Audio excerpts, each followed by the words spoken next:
Anda sudah menyaksikan bagaimana perjalanan kasusnya dan saat ini memang 3 oknum TNI, satu diantaranya merupakan oknum Pas Pampres sudah diamankan oleh pihak kepolisian.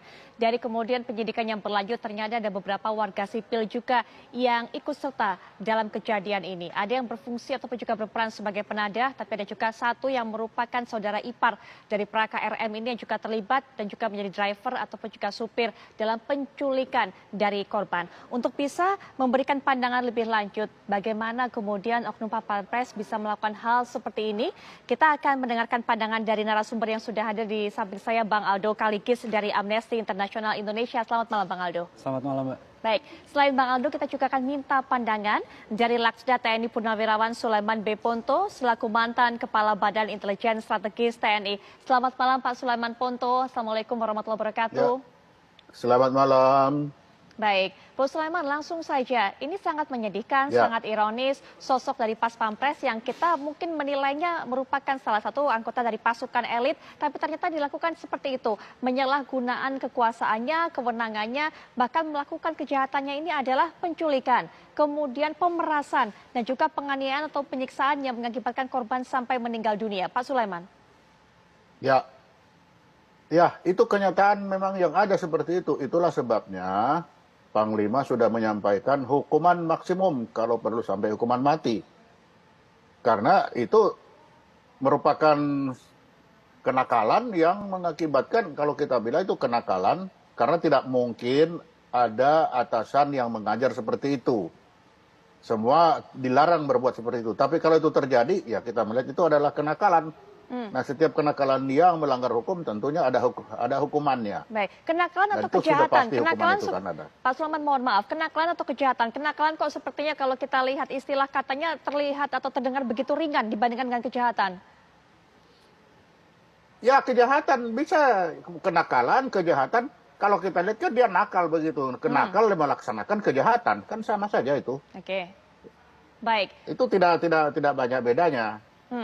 Bu Sulaiman, seperti ini bagaimana? Apakah memang dari faktor awal, faktor screening, penerimaannya yang salah, atau pengawasan dari atasannya yang salah sebenarnya?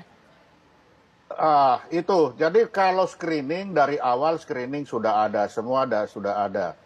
Yang mungkin saja itu pengawasannya yang agak kurang sehingga dia bisa melaksanakan hal-hal lain di luar jam dinas. Itu kan hal-hal yang dilakukan di luar jam dinas. Selama jam dinas pasti pengawasannya itu sangat ketat. Tapi ketika di luar jam dinas, nah ini waktu inilah yang dimanfaatkan untuk melaksanakan hal-hal kejahatan yang dibilang tadi. Nakalan yang mengakibatkan kejahatan. Tapi pasti kalau dari satuan itu pengawasannya pasti sangat-sangat ketat itu. Baik, salah satu penyebab yang dikatakan Pak Sulaiman, Bang Aldo, adalah pengawasan yang kurang, terutama di luar jam dinas. Ada catatan sendiri dari Bang Aldo, kenapa kemudian oknum Pas Pampres, oknum TNI juga kita kalau melihat peran dari 2 tersangka lainnya, bisa melakukan hal seperti ini? Saya rasa itu kurang tepat untuk ditanyakan ke saya atau untuk saya mewakili Amnesty International Indonesia atau lembaga-lembaga seperti Amnesty International Indonesia, Mbak, karena mungkin dalam kasus ini lebih tepat ditanyakan langsung ke satuannya. Mekanismenya tapi adakah pengamatan apa. tertentu atau catatan tertentu mengenai hal ini? Karena begini, maksudnya memang mungkin ini bisa jadi dia berkelindan dengan kultur impunitas yang berada di tubuh militer di Indonesia.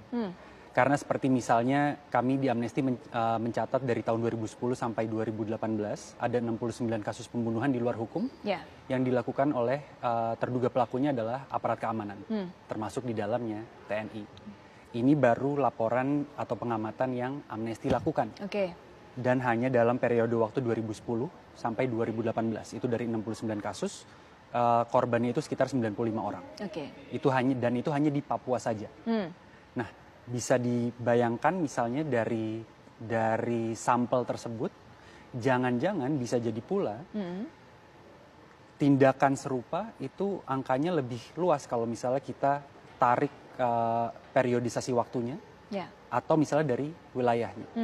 Nah, kemudian bisa dibandingkan tuh dari jumlah kasus yang terdaftar, berapa yang kasus-kasus yang misalnya dibawa ke peradilan umum. Kayak gitu-gitu. Nah, itu bisa jadi salah satu nexus yang menyebabkan mengapa kejadian serupa itu sepertinya terus berulang. Namun itu hanya salah satu hipotesis aja ya.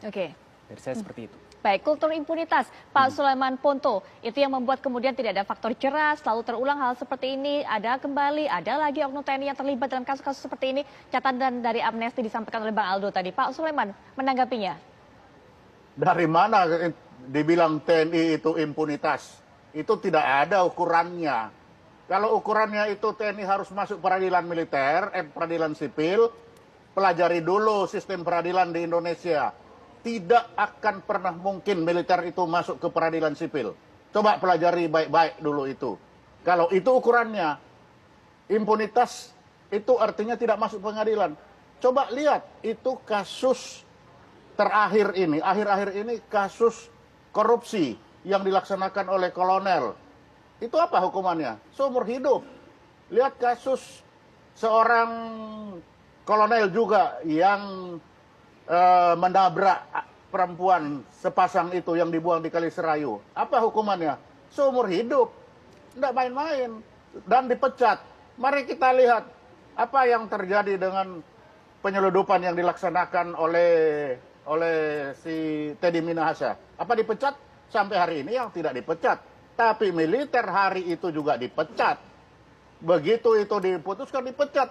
Jadi kalau hanya impunitas itu diukur tidak masuk ke pengadilan sipil atau pengadilan umum, itu sangat keliru. Belajar dulu sistem peradilan di Indonesia, baru bicara itu. Baik Pak Sulaiman, begitu, Mbak. Ya, kita sampai di situ, nanti Bang Aldo bisa berikan tanggapan, tapi setelah jeda termasuk kita nanti juga akan lihat sejauh ini bagaimana proses ini penyidikan berlangsung mengenai kasus ini. Sesaat lagi.